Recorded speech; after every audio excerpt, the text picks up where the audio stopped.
Do you have concerns about running in the summer? Are you worried about overheating, performance, or inclement summer weather?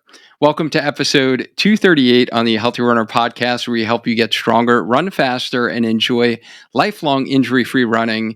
And we are talking about summer running safety tips to help you get those mental clearing miles in while staying safe. And today we have someone who is super passionate about all things safety. Coach Kat from our Spark Healthy Runner team is back on the podcast to share what she has really learned throughout all of her experience in running in summer conditions. And she is very excited to share really like 8 specific safety tips for summer running. Welcome back on the show, Coach Kat. How are you doing today? I'm doing great, even though it's very hot outside. Hey, it's summer. This is summer running, right? Uh-huh. And you are not actually a big fan of summer running. I think you should share that. I was going to share that I would rather run in -5 wind chill factor with ice pelting my face than running in what is this mishmash of swamp weather, tropical. I despise. There isn't a strong enough word to describe how much I do not like summer running. I do it, and you're going to hear, I do it a lot. I don't know why, but I do it. But if for fun, no, you would never see me outside unless it was in a pool in this weather. So there has to be a goal like a race in order for me to be out there. But yes, I much prefer the -5. Literally, I look forward when I see there's negative degrees. I'm like, I can pull out my cold weather gear. I get very excited. So I think that I am probably the best person to talk about summer, safety, because if anyone is going to try to bypass or be worried about summer safety, it is me. Yes. And for those of you who are just tuning in for the first time and you don't know this amazing person that I have in front of me here, Coach Kat, she has multiple run coaching certifications. She's a personal trainer, group exercise instructor, engineer by trade, scientist, farmer, Marvel lover, and that's just to name a few of her gifts. Yeah, soon to be meteorologist. Okay, there we go. Soon to be meteorologist. Joke. It's a joke for everybody listening. I'm trying to deal with dew point and humidity and temperature situations. So. Yeah, and before we get into these summer running safety tips, for those of you who, I guess I'll kind of mention it now, because Coach Kat previously had shared kind of running safety tips, and this really spanned, it was very in-depth, kind of spanned like cold weather running, hot weather running, just general safety, female running safety. Like it was very comprehensive. And if you're kind of interested in making sure that you are safe while out on a run, then go ahead and check out episode 167 on the Healthy Runner podcast to get the like running safety 101 with Coach Kat content there. So yeah, I think these are like the dog days of summer, so to speak. This is the hot weather running time. And there are some special considerations that runners should be thinking about, right? When we are running in summer conditions, because the weather can not only be very hot, but it can be like variable. It can change. So I'm excited to kind of get into some of these 8 summer safety tips. So what would you say is the first thing that runners should be considering in the summertime? A lot of runners don't think like this. Trail runners do. Bug spray. We underestimate mosquitoes and the diseases they carry. At least in Connecticut, where we are, West Nile, they have alerts all the time. In the past, they've actually canceled softball games, baseball games at night. They tell you not to go out. So that's not going to happen with runners, but I'm just saying what the health safety people say. I mean, we're going to go out no matter what. But wear bug spray. You don't think about it, but it is a potential risk. If you are a trail runner, I wear knee socks because of ticks. If you're running through, you don't think about ticks, but that could be a source of an issue. I work on a farm and I had a tick for over 48 hours in me. I had to go on a course of antibiotics. So you want to avoid that the best you can. There's bees, there's wasps. I am allergic to bee venom or whatever, bee stings. So I carry an EpiPen. I don't have to worry. Yeah, another reason I don't worry in the winter. No bees. But I don't have to carry an EpiPen. But if you are allergic, just be aware that you could have bee stings, you could have bugs, ticks.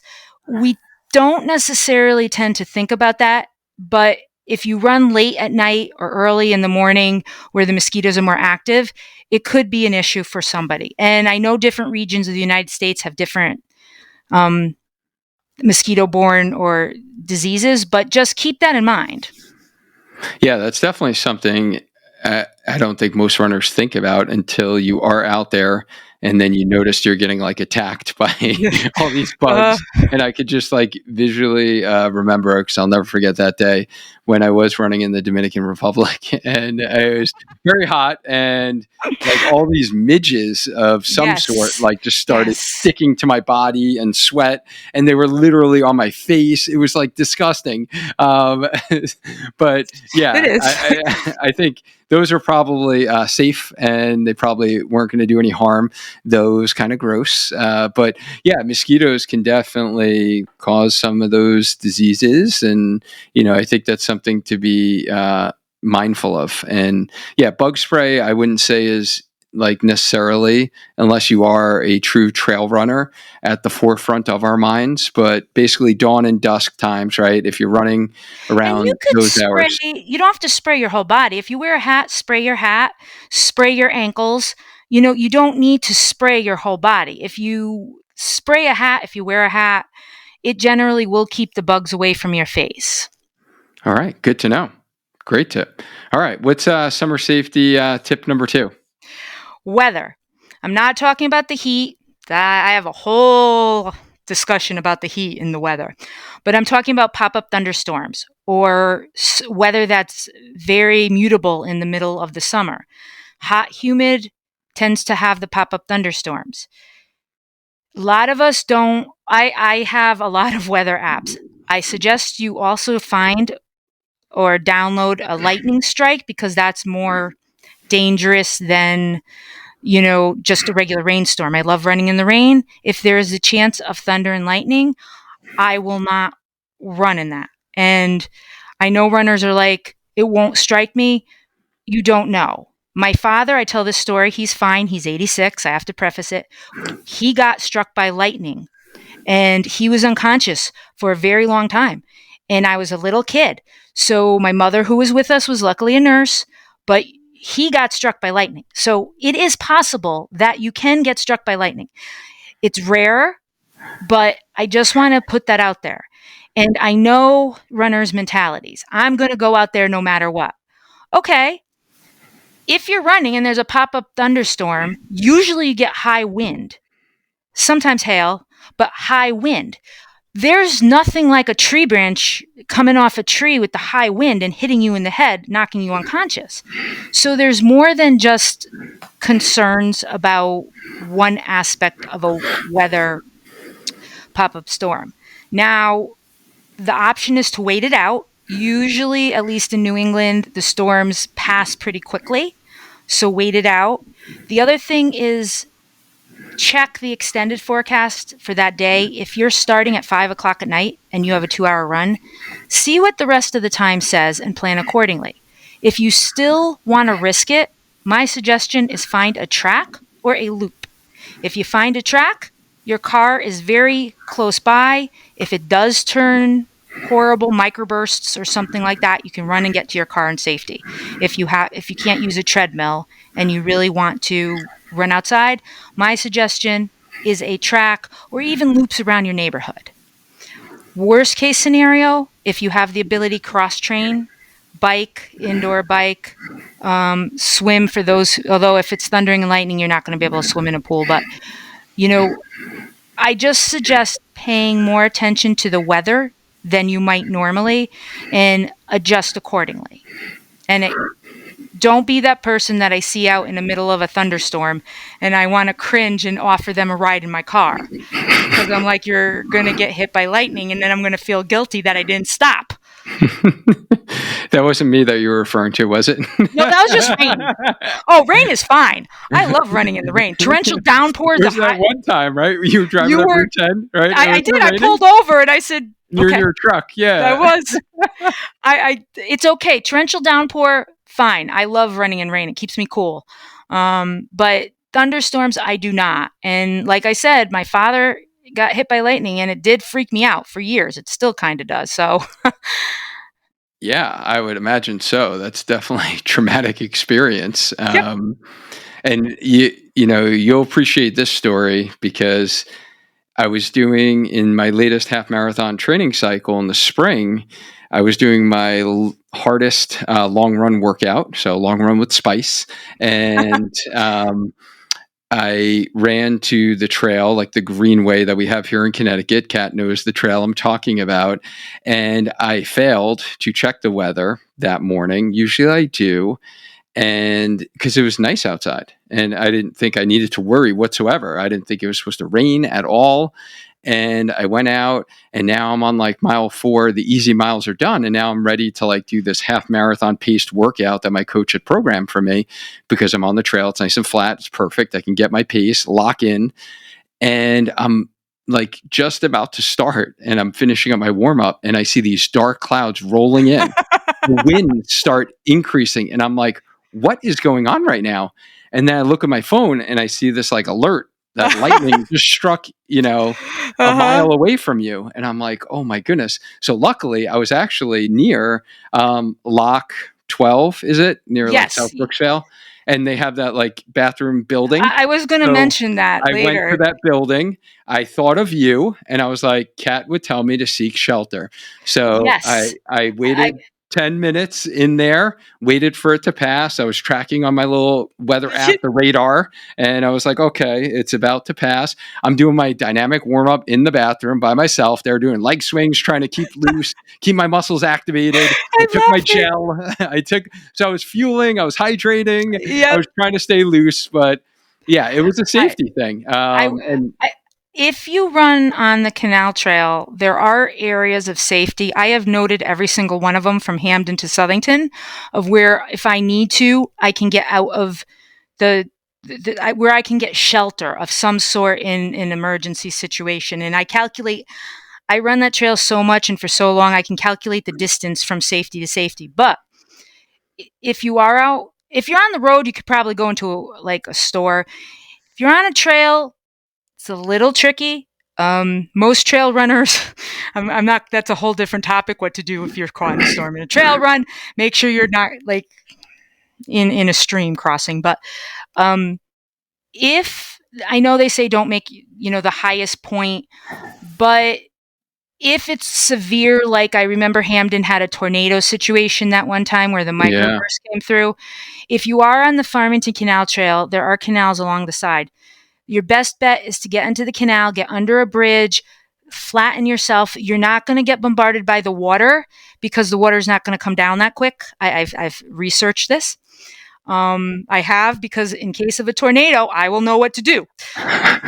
So if you are on the trail and there is something like that, you won't look silly. If you see me, I'll be like high-fiving you and joining you. But you can go down into the lower depth. Try not to stand in water if there is thunder, but if there's a tornado running, you're going to have to do the best you can. There were runners caught in that tornado on the trail when that happened, and they were in trouble. Oh, my goodness. I heard about it, but luckily there was a couple, they made it to the crossroads, and there were people who were able to get them back. But it can happen to you. These are runners who were experienced runners. I know one of them. They were able to get to the road, and then somebody picked them up, a stranger, and drove them back. But you need to be very careful about these storms and have a plan. If you run a regular route, like I said, if you're on the road, you're pretty much okay. There's always a safety. If you're on an isolated canal trail, it's not that isolated, but just be aware of what to do. Find the lowest area that you can. It is just out west. They probably have different, I'm not dealing with the tornadoes out west, so I don't know. But at least over here is what I can tell you. Right. Yeah. And I think it's just more important in the summer, right? Because you have these right really hot, humid conditions. These fronts go through, and it's like these creep up these storms that pop out of nowhere, and it seems so like unpredictable. Yes. So I think it's something that we definitely need to pay attention to more in the summertime, and be aware of these pop up storms. Don't pull a Duane. Like, look at your weather app before you go out, even if it's sunny outside and it looks great.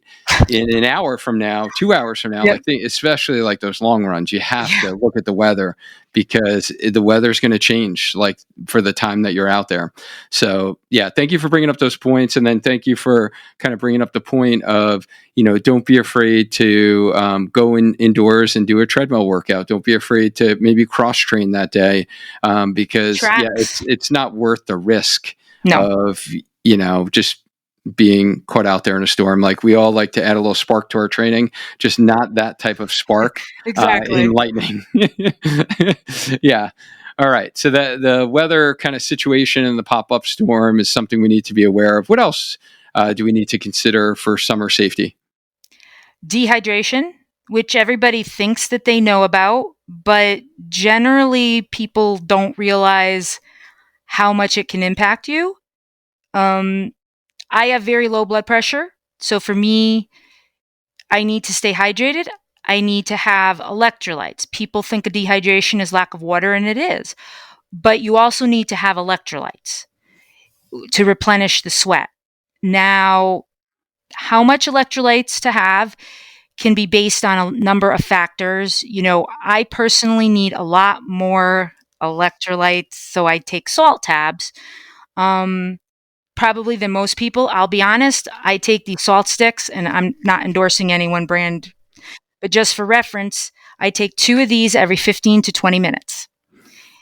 That is a lot, but for me, it is the only thing that will keep my blood pressure from dropping, and I'm also hydrating at the same time.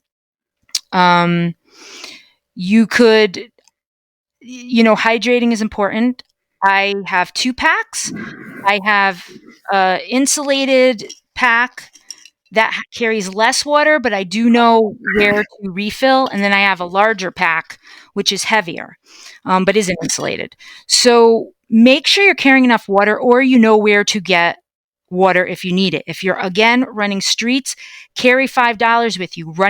If you see a convenience store or gas station, you can always go get a bottle of water. If Always pack more water than you think you need. Always, because dehydration, it doesn't even have to be severe. People think of dehydration as severe. It can be enough to just give you a headache afterwards, after your run, where or you get very fatigued. And to talk about the salt tablets, you might not think you need salt, but if you take it, it does tend to sometimes, if you're flagging or you're not really doing well, yes, it's the heat, but a lot of times these are what's going to help you. They help your performance. I anecdotally, I obviously don't have any scientific studies, but I will tell a story because I always do. Other than for me, it helps. I was running, as I always do, Sundays on the trail, long run. I have a very systematic system. I know everybody along that trail. When I see a new person, I note them. So there was this guy running and running, and it was humid. It was like swimming through molasses. So, and he's running very fast. And I was like, okay. He didn't have that much water on him, but I was like, all right. So then as I'm coming, I meet him. He's walking, and he's like, looks like he's struggling. And I said, are you okay? Because as a coach, I just always ask people if they're okay when they're running. And he's like, I'm doing a 20 miler, and I just don't have the energy to get back to where I have to go. Oh my God. So I'm going to walk. And I said, well, should you call someone? He's like, no, I'm going to walk. So I said, do you have salt tablets? He's like, no. I said, okay, here. I gave him 2 salt tablets, went on my merry way. All of a sudden, maybe a half hour later, I see him coming back. He's like, oh my God, those are Miracle Drug. He's like, I didn't realize that that's what I was missing all this time in my performance is the salt tabs. So it does give you that boost a lot of times. I'm not saying it will, but it did for this individual. And just to give you a funny example, I realized I carry these in a Ziploc bag. I pulled 2 white tablets out of a Ziploc bag, gave it to a stranger, and he just ate them. Like, afterwards, I went, "That's really dumb of him. No offense." But Talking about safety, I know. not I was taking, like, salt tabs from a stranger. I didn't think I wouldn't do it. I wouldn't take salt tabs from I wouldn't take anything from a stranger unless I knew them. But I know most people along the trail, and I have a lot of friends who are long distance runners who we support each other. So if there is a problem, they will give me some of their provisions and I will give them provisions. But this was a total stranger. I thought that was funny. But don't underestimate how much electrolytes you're losing when it's this hot and humid. You don't want to underestimate that. Yeah, no, I think that's critical. And we've talked about it in episode 231 with Coach Lou for the marathon training in the summer episode, as well as 234 with Coach Whitney when we talked all things summer running gear. Right. So it is just critical. The dew point is higher. Remember, it doesn't have to be temperature. It's Yes. the dew point that you guys want to look at in your weather app, because that is going to affect how much you actually sweat out there. And you're losing those electrolytes through your sweat that you need to replenish and supplement as you're out there on the runs. So thank you for bringing that up. Super critical. You got to stay safe, like to be able to not totally collapse on your run, cramp up on a long run. Yes. And just like you helped that gentleman, I'm sure he was very appreciative. Hopefully, have you seen him again since then? I did. Okay, But nice. I did. Yeah, we're cool now. Now Nice. I'm his new best friend. I seem to make a lot of friends on these trails. It's because I carry a MacGyver pack of everything you could possibly need, from anti-chafing. Oh, that's something else I have to mention. We'll get to that later. Yeah, so actually, that's a pretty good segue to the kind of outfits and like what you're wearing. So, what do Yes. we consider in terms of like summer safety? It's not really a safety issue. It's more of a comfort issue. I don't suggest cotton because it absorbs water and sweat, and it's kind of hard to get rid of, and it weighs you down, and it's yicky. Any kind of moisture wicking material is good. I use an anti-chafe cream before my run, but I also have a tiny, tiny, tiny container of it in my pack that I've had to reapply if I feel like some chafing is happening. Because no matter how much you put on, if you're sweating and running for hours, chafing may occur. And it sounds minor, but it is painful.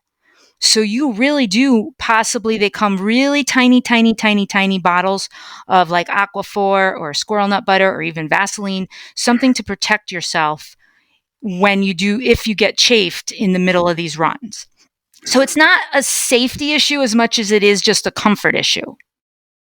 Right. Did you happen to hear my chat with Whitney about the squirrel's nut butter tub that I got? No, I don't know about that. I should show it to you. I ordered it from Amazon like I always do, and I thought it was like the, I don't know, normal size bottle. Yeah. Apparently they make a giant tub. It's this huge tub, like literally this big, this wide. And I was like, wow, okay, this is going to last me for a while. It's funny. Yeah, I just lather up, especially in the summertime. And if you guys, if that chafing isn't painful during the run, trust me, once you get in the shower, yes, after oh your God, run, and the water hits it, and it gives you that sting, and you're just like, oh my God, that was like the most and painful runners, thing ever. females under here too, like right here, you can chafe a lot of times too. So Preventative. Kat's pointing to under her arm. Yeah, For those of you who, but the tricep more, like right so where more of the it rubs tricep, against your body. Yeah. And I would even say males as well. Like I know myself, like Yes. the lat area, for some reason, my lats kind of like can rub against basically with your arm swing. Yep.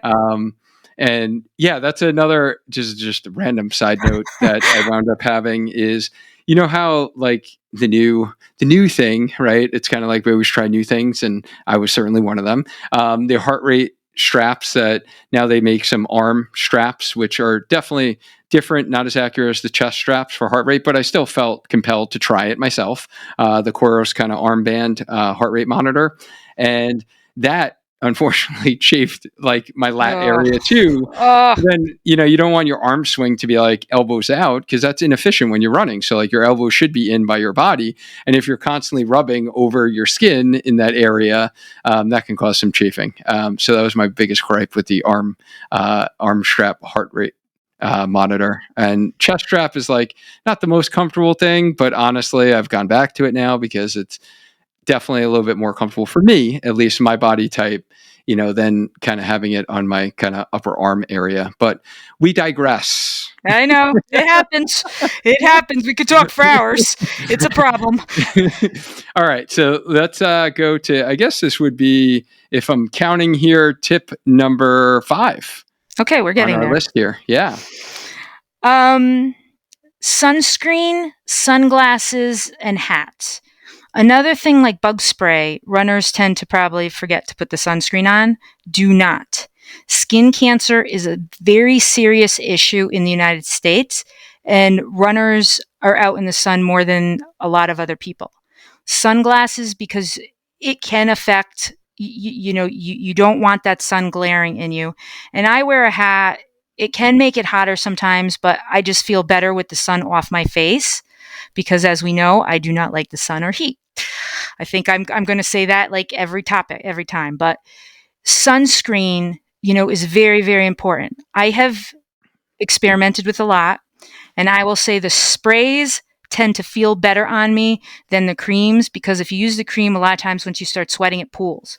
So I use a spray. I'm not going to tell you which one I use because I don't want to like bias anybody. But if somebody does want to know which one I use, I'm more than willing to tell them. But make sure you put sunscreen and use sunscreen when you are not, and Duane has a story on this one, when you are not running, especially the tops of your feet.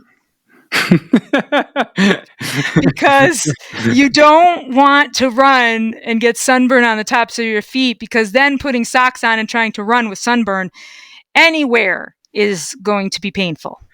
I think you're referring to the time. This is going back to the Dominican. This was another Dominican Republic story, vacationing. That was actually the bottoms of my feet, believe it or not. Oh, okay. Yes. So, because I didn't know it was sunburned because like it didn't change the color of the bottom of my feet, right? Like I was just literally laying in a chair and the way the sun angle was, it was getting the bottom of my feet. And I had no clue until I started running that half marathon. And literally it felt like the soles of my feet were searing off. And then they wound up blistering like huge blisters from the friction. It's funny that you mentioned that.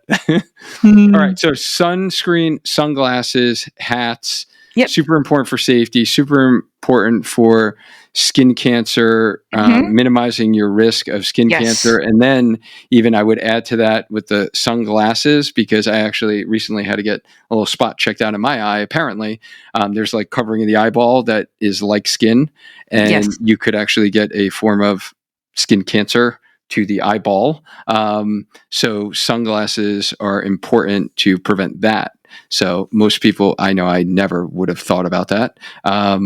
But it is important to kind of protect your eyeballs because there's this covering on your eyeballs that can actually get a form of I just cancer. went back to anatomy and bio and dissection. Sorry.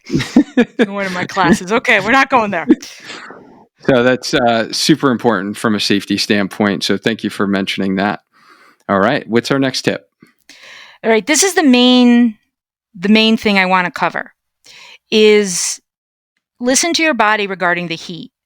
You're going to need to adjust your pace for the most part.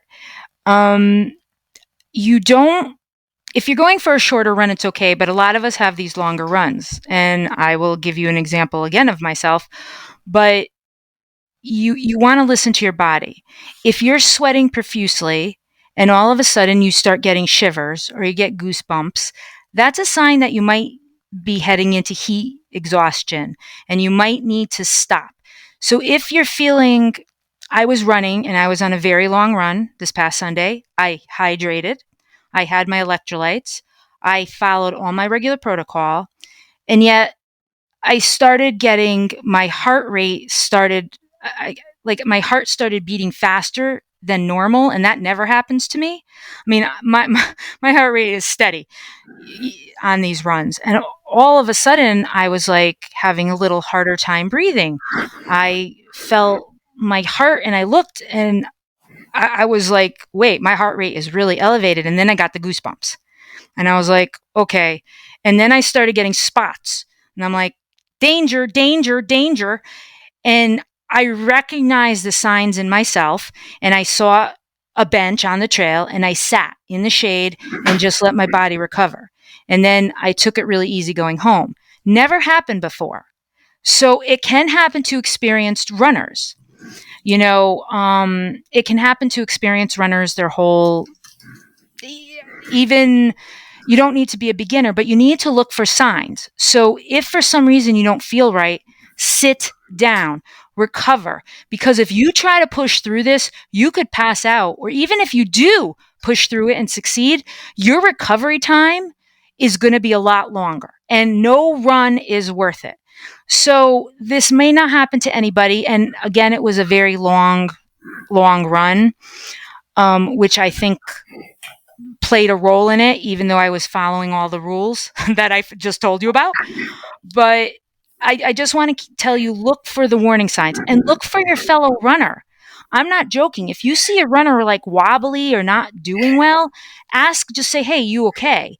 And say, maybe you should sit down. You need to be able to be aware of what the signs of heat stroke, heat exhaustion, because it can go into a danger zone. And I do have a cooling towel, which I put on and it absorbs my sweat. I'm constantly covering it. And it's one of those where when you wet, you snap and it cools off.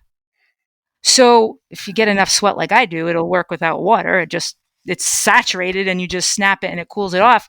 But when I get to the water fountain, I put it and then I put it around my neck. And it cools you off.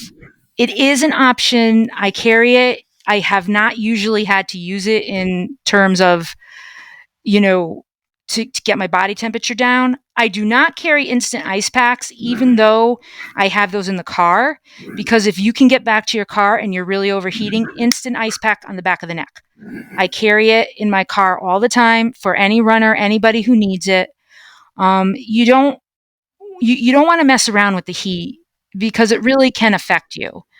And don't be afraid to sit down. My long run was not worth it. It was just not worth it. And when my heart rate jumped to where it was, I was like, okay, I started saying, I know my body. This is not a good situation. But just keep an eye out. It may not happen to everybody. And long runs, someone's long run, what their definition of a long run is different. So just keep that whole thing in mind about the temperature. Watch the temperature. Watch the dew point. That kind of dovetails into the next point, but I think that about covers it. Just know the warning signs. Yeah, no, and this is definitely important, and it's so important because if you're not, thinking about the signs and symptoms of like overheating, then that is going to be an issue when you least expect it. And there is no prize for the person who can run in the hottest weather, or there is no prize like you are, so much tougher because you stuck out your long run in, a heat index of 100, right? Yes. Like you don't get any prizes for that. What is going to happen is it is going to suffer your training, as Coach Kat mentioned, in that now that run is going to require more recovery. So if you don't adjust your plan and you don't add an extra rest and recovery day, maybe after your long run, or you don't modify your plan for the next week, then that is going to lead to overtraining and that is going to lead to an injury. Yes. So not only is it like a safety issue that, yes, you can get heat exhaustion, but now you're screwing up your training, putting yourself more at risk for getting injured during this training cycle. So it is super important. And sometimes we as runners can try to take the like badge of honor, right? And be like, well, I, grinded this out. That makes me a tougher runner. But it's going to wind up biting you at some point. It's It going to will. catch up to you. So yeah, thank you for bringing that up. And the other tip I've shared before, and I think I talked about this with Coach Whitney in the gear episode, was the ice in the hat trick. I love that. Yes. Just to bring that core body temperature down, just get it on your scalp, and just if you need to hang out in AC for 10 minutes, that's why I strategically for my summer long runs make sure that I do wind up passing McDonald's versus just running on the trail in of itself. I kind of make sure I'm passing McDonald's on my way there and on my way back, so I can actually refill some ice in my hat to kind of keep that core body temperature down. I found that super beneficial, and I love the instant ice pack as well. Like, I think that's a good thing that runners, if they are traveling somewhere in their car and they're driving to their destination, then they can always have that in the car, which is helpful. Or, even like I've had runners, have a small cooler, maybe freeze a couple water bottles, right? So they make Yep. like instant ice packs,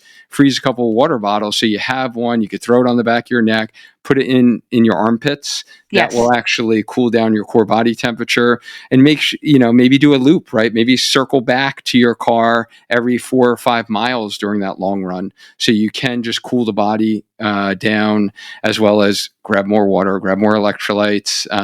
That might be a nice little safety thing as well, and not do a straight like out and back or like a big loop for your long run when the conditions are such that they are usually in the summertime. Yes. All right. What's this next tip that you have for us? You always hear running late at night or early in the morning, which usually, and run in shade if you can. Those are all very good points. But I will point out that if you run early in the morning, I'm going to say early, 7 o'clock in the morning for a Sunday run, 7 to 8 in the morning, it tends to be more humid. So as the day goes on, except recently, but the humidity lessens as the sun comes out, because the sun will kind of dissipate some of that humidity. So it's a catch. It's would you rather run in the early morning, the late evening? Pay attention to dew points. If it really is unsafe, and there are charts out there. If it is unsafe or there's a air quality index, don't be that hero. Don't be, like you said, that badge of honor. Maybe adjust it. If you have a coach, ask your coach if you could switch a day. Maybe bring it inside, or find a very shaded route, or wait a little bit. Pay attention to the dew point, to the real feel, not just the temperature. And don't be that runner. All these rules apply to you. You are not, this is going to sound harsh, but I can be. You are not the exception to the rule. There are very few exceptions to the rule. The heat can affect everybody differently, and it may affect you when you least expect it. So just pay attention. There's weather apps everywhere. Granted, anywhere you are in the United States right now, I think, is in a heat wave. I don't think there's anywhere that's actually not in a heat wave, but I got to check that out. Okay. Yeah. So super important. Dew point is the factor, and even if the sun isn't out, it's going to change your effort levels. Like, Yes. it's just two ways to overheat when we're running: the radiant heat of the sun, like actually hitting you and heating your body up, or when the sun's not even out and the dew point, the moisture in the air, your sweat is not able to evaporate into the air. So now your body is overheating because it's not cooling itself. So yeah, super important factors. And I think this last tip really lends itself to, one of my favorite questions to ask, which is, if you could change one thing about the misconception about staying safe in the summer, what would that be? It applies to everybody. It doesn't matter if you're a beginner or an experienced runner. As a matter of fact, experienced runners do tend to be more stubborn and think they can outrun anything. You can't outrun a tornado. You cannot outrun a thunderstorm. You cannot outrun debris. You cannot outrun humidity if it's going to hit you, or sun. You can't outrun bugs. You can't outrun, skin cancer. A lot of these things, you're not, if you're a beginner runner, you might not even be out in this. You're the smart one. The beginner runners are the ones like, you guys are crazy. I'm going inside the AC. It's like, what are you guys doing as they're watching you sweat and die out there? They're the smart ones, let me tell you. But the experienced runners, it doesn't matter. It can still affect you. Like I said, the Sunday kind of freaked me out a little. I never had that before. I don't know what it was. It just might have been a combination of everything. But I sat down. I recovered. Everything was fine. So just and look out for all your fellow runners. Even though I don't suggest you take white pills out of Ziploc bags from strangers. I will put that out there. But if you see me, it's fine. Everything I have, it's perfectly fine if you see me. But just keep that in mind and look out for your fellow runners, because sometimes they don't know or they aren't listening to this podcast, which they should. So do everybody a favor and have them listen to the Healthy Runner podcast, because they will be much happier and more successful as a runner. But anyway, side note, just look out for your fellow runners. That's another thing I really want to stress.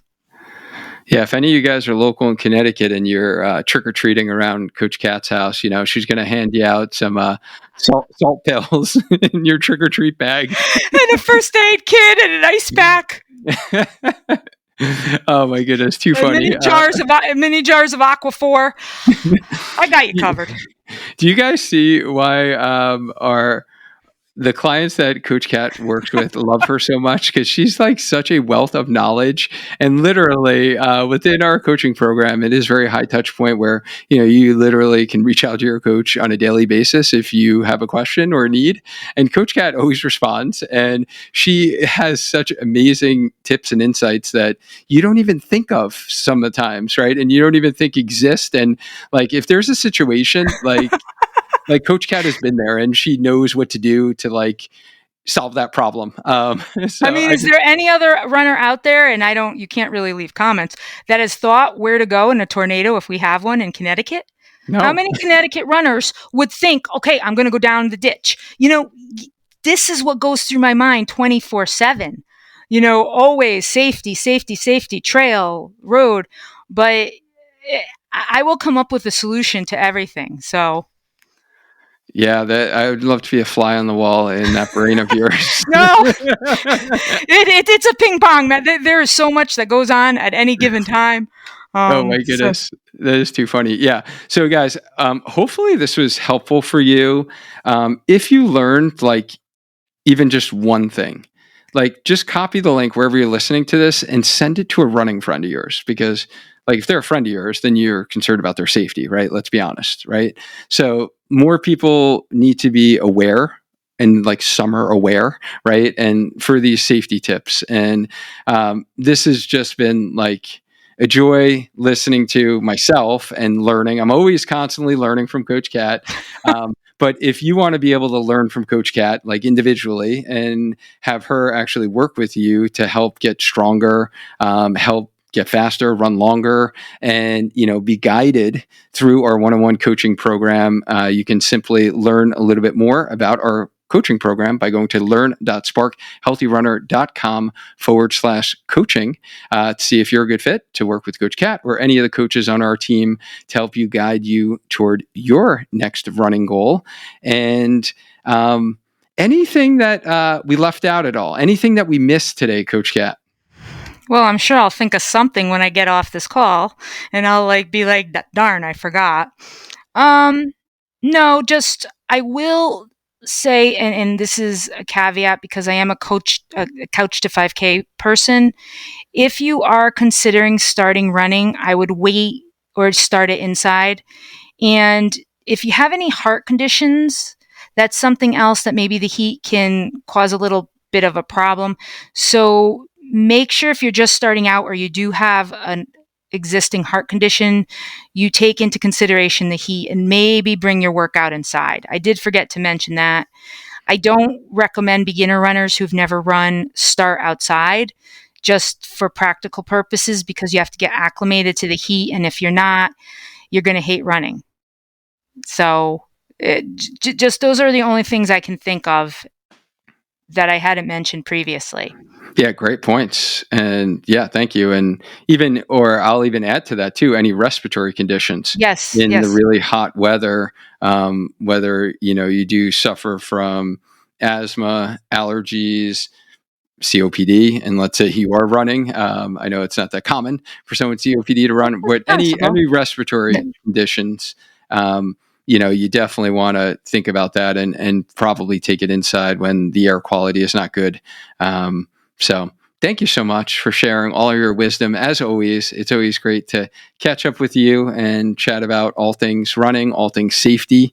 And I always learn something. Now I know where to go when, Yes. there's a tornado alert and I'm on the trail. I can just picture getting texts from half of my runners. They're on the trail in the different locations. I'll be like, okay, at least you learned something.